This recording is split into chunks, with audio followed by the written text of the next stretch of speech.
Welcome back to my channel Puja's lifestyle. I hope তোমরা সবাই খুব ভালো আছো, আমিও বেশ আছি। তো কালকে তো দেখতেই পেলে বাড়ি চলে আসলাম। তো বাড়ি এসে আজকে সকাল থেকে একটু স্কোপ পাইনি যে ভিডিও শ্যুট করব। আর জানোই তো বাড়ি না থাকলে ঘর ক্লিনিংয়ের ব্যাপার থাকে, প্লাস জামা কাপড় কাচা। ঘর ক্লিনিং তো কালকে রাতের থেকে শুরু করে দিয়েছিলাম, ব্যাগ থেকে জামা কাপড় বার করে সব কিছু ক্লিন করেছি। আজ সকালেও করেছি, তোমাদের দাদাভাই আজ তাড়াতাড়ি ডিউটি গেছে, তারপরে তাড়া ছিল। আর জানো তো আজকে না আমার তোমরা হয়তো ব্লগে দেখেছো আমার যে ননদটা বেবি শাওয়ারে গেলাম, তো তাকে আজকে নর্মালি এমনি জাস্ট খেতে বলা হয়েছে। ও আছে এখানে কদিন, আমি বাপের বাড়ি গেছি, ও তখনই এসেছে। কালকে যেহেতু চলে যাবে তার জন্য আজকে ওর ইনভাইট আছে। তো দেখো এখন হচ্ছে দুপুরবেলা, স্নান টান করে চলে এসেছি। এখন ও আসবে একটু পরে, রান্নাবান্না সব হয়ে গেছে, মাই সব রান্না করেছে। আমি তো টাইম পাইনি, টাইম পাইনি বলার পর থেকে কি বলবো, টাইম পাই না, এটাই হচ্ছে আসল কথা। টাইম মাম্মামের জন্য পাই না, ওর পেছনে আমার অর্ধেক টাইম চলে যায়, তাই আমি কিচ্ছু করতে পারিনি। ওর জন্য একটাই রান্না করেছি, তো কী করেছি সেটা তোমার সাথে অবশ্যই শেয়ার করব। তো চলো ব্লগটা এখন থেকে শুরু করলাম, দেখতে দেখো, আশা করছি তোমরা সবার খুব ভালো লাগবে। আর দেখো সকাল থেকে ওয়েদারটা এত খারাপ ছিল না, ভাবলাম হয়তো আজকে আমার জামা কাপড়ই শোকাবে না, তো তার জন্য মনটাও খারাপ ছিল। কিন্তু বেলা হতে না হতে দেখি রৌদ্র আবার বেরিয়ে গেছে, একদিকে ভালোই হয়েছে, আমার জামা কাপড়ও মোটামুটি সব শুকিয়ে এসেছে। তো যাই হোক চলো নিচে গিয়ে দেখা হতে। এই হচ্ছে আমার সেই ননদ, তার আজকে আমরা নতুন সদস্য আসছে, তো সেই উপলক্ষে আজকে আমাদের বাড়িতে ওর লাঞ্চের ইনভাইট আছে। তো চলো লাঞ্চ টেবিলে গিয়ে দেখা হচ্ছে। দেখো বন্ধুরা, ফাইনালি চলে আসলাম লাঞ্চ থালিটা সাজিয়ে। তো অনেক যত্ন সহকারে সাজিয়েছি, কেমন লাগছে অবশ্যই কমেন্টে জানিও। তো প্রথমেই বলে দিই লাঞ্চে কী কী ছিল। লাঞ্চ থালিতে ছিল হচ্ছে মাছ ভাজা, আম ডাল, মাছের ঝাল, আর আমার হাতে স্পেশালি পুর ভরা পটল আর চিকেন, আর সাথে হচ্ছে আমের চাটনি। তো সব কিছু দিয়ে ওকে সাজিয়ে দিলাম। তোমরা জানিও তোমাদের কেমন লাগলো লাঞ্চ থালিটা সাজানো। আর ওকে সবাই খুব আশীর্বাদ করো, নতুন একটা জীবন শুরু করতে যাচ্ছে, আর যে আসছে সে যেন সুস্থ সবলভাবে আসে। তো যাই হোক এখন আমি আর মিলে লাঞ্চটা করে নেবো, কারণ মাম্মাম ঘুমাচ্ছে। এই ফাঁকে আমি আরও লাঞ্চটা কমপ্লিট করবো, আর মা ওদিকে পুজো দিতে বসেছে। তো যাই হোক ও তো ভীষণভাবে হ্যাপি হয়ে গেছিলো। তো দুজনে মিলে এখন লাঞ্চটা কমপ্লিট করলাম। আর তার আগে তোমাদের সাথে শেয়ার করি আরও একটা জিনিস। দেখো মা এটা ওর জন্য বানিয়ে রেখেছিল, নাইটি কটনও। তো কেমন লাগছে অবশ্যই জানিও, ওর তো ভীষণ পছন্দ হয়েছিল।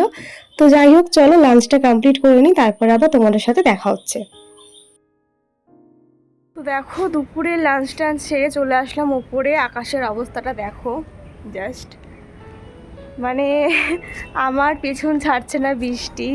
বলবো বাড়িতে গেছিলাম সেখানেও বৃষ্টি, এখানে আসলাম জামা কাপড় কেচেছি তাতেও বৃষ্টি। দেখো কত জামা কাপড় আজকে আমি কেচেছি, এখানে 50% আছে আর বাকি 50% নিচে আছে। সবটা তো এখানে আর মেলা সম্ভব নয়, যে জায়গা ছিল বলে সেখানেই দিয়ে দিয়েছি, কারণ বৃষ্টি আসলে না কখন তাড়াহুড়ো করে অত জামা কাপড় তুলতে পারবো না, তার জন্য সবটা এখানে মেলেনি, 50-50 করে মেলেছি।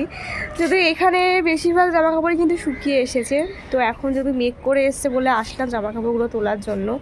তো যাই হোক চলো জামা কাপড়গুলো তুলি। আর আমার না মনে হয় ঠান্ডা লাগবে, কেমন কেমন একটা ফিল হচ্ছে। ঠান্ডা লাগার আগে দেখবে না একটু কেমন ফিল হয়, নাকটাকগুলো জ্বালা করে, তো মনে হচ্ছে ঠান্ডাটা খুব জোরই লাগবে।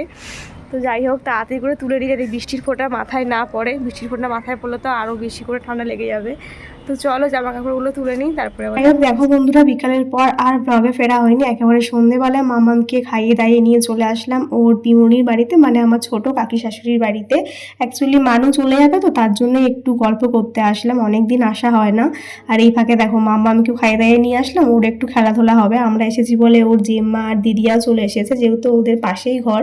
তো দেখো এখন এসে তো আমরা প্রচুর আড্ডাই আর কি করলাম, অনেকদিন পর অনেক গল্প করলাম। আর দেখো আসতে না আসতে কাকি আমাদের দিয়েছিল এরকম গরম গরম চা আর বিস্কুট। বিস্কুটটা তো আমি আর ভাগে পেলাম না, আমার হাত থেকে ছিনিয়ে মামামে নিয়ে নিল। তো ও যদিও খাচ্ছিল না, খাওয়ার থেকে বেশি ছড়াচ্ছিল, যেহেতু খেয়ে এসেছে পেটটা ভর্তি ছিল, খেলছিল বিস্কুটগুলো নিয়ে আর কি। আর এদিকে দেখো দুজনে মিলে, দুই বোন মিলে ওরাও তো বেশ মজা পেয়েছে।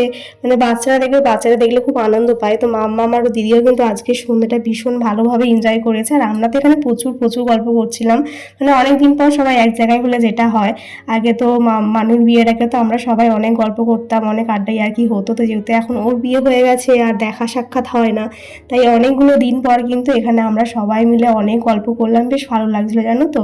তবে মানু আর কটা দিন থাকলে ভালো হতো, তবে ওর যেহেতু ডাক্তার দেখানো আছে তার জন্য ও চলে যাবে। আর এদিকে দেখো মামামের দিদি আর ওর জন্য একটা পুতুল নিয়ে এসেছে, দুজনে মিলে খেলবে বলে। আর আমি ক্যামেরা করছি বলে আমি ওকে বললাম যে একটু হাসো তো মা, দেখো কত সুন্দর করে স্মাইল করছে। অ্যাকচুয়ালি দেখবে বাচ্চারা না নিজেদের বাড়িতেই অত খোলামেলাভাবে থাকে, অন্য কোথাও গেলে একদমই হাসে না। তো আমার মামামও তাই, আমাদের বাড়ি যখন গেছে তখন একটু হাসছিল না, এখানে এসে কতই না আনন্দ পেয়েছে। তো যাই হোক দেখো এখন দুই বোনের নাচ শুরু হয়ে গেছে, ফোনে গান চালিয়ে। এখন একজন বসে বসে নাচছে, একজন দাঁড়িয়ে দাঁড়িয়ে নাচছে, দুজনে এত পাকা হয়েছে না যে কি বলবো। দেখো একজন মাথা নাড়াচ্ছে আর একজন দেখো কোমর নাচাচ্ছে, আবার একটু বসে বসে আবার দাঁড়িয়েও পড়লো। আমরা যেহেতু বলছি মামাম দাঁড়িয়ে দাঁড়িয়ে নাচ করে, দেখো আবার দাঁড়িয়ে পড়েছে মামামের দিদি, আর আমারটা তো হাততালি দিতেই ব্যস্ত। তো ওদের এই ভালো মুহূর্তগুলো না মানে ফোন একটু ক্যাপচার করে রাখলাম, যাতে ওরা বড় হলে দেখাতে পারি। কি তাড়াতাড়ি যে দুজোটা চোখের সামনে বড় হয়ে যাচ্ছে সত্যি বোঝাই যাচ্ছে না। এই কদিন আগে কত ছোট ছিল, এর মধ্যে দেখো এখন নাচ করতেও শুরু করে দিয়েছে। তো সব মিলিয়ে কিন্তু আজকের সন্ধ্যেটা আমরা ভীষণ ভালোভাবে এনজয় করলাম। আর দুই বোনের তো নাচ শেষই হচ্ছে না, দেখো কত মজা করে নাচ করেই যাচ্ছে। তো সবাই বেশ ভালো লাগলো, সন্ধ্যেটা ভীষণ ভালোভাবে কাটালাম। অনেকগুলো দিন পর সেই আগে যেরকম আমরা গল্প করতাম, আড্ডাই আর কি করতাম, সেই দিনগুলোর কথা মনে পড়ে যাচ্ছিল। তো যাই হোক এখান থেকে চলে গেছিলাম বাড়িতে, তারপরে মাঝে আর ব্লগে ফেরা হয়নি। দেখো জামাইবাবু আমাদের জন্য পাঠিয়েছিল এই মিষ্টি, সাথে হচ্ছে বিরিয়ানি। বাবা গেছিল রিজুর জন্য মাছ দিতে, আর তাই জামাইবাবু দেখো আমাদের জন্য এইগুলো পাঠিয়ে দিয়েছিল। আর সেটাই কিন্তু এখন রাতে ডিনারে নিয়ে বসে পড়লাম। আর আজকে যেহেতু আমাদের চিকেন হয়েছিল, সাথে দেখো আলু বিরিয়ানি, আর সরি আলু না চিকেন বিরিয়ানি, আর হচ্ছে চিকেন কষা। তো যাই হোক চলো এখন রাতে ডিনারটা করে নিই, দেখা হচ্ছে আবার কালকের ব্লগে। ভালো লাগলে চ্যানেলটা অবশ্যই সাবস্ক্রাইব করে দিও। বাই।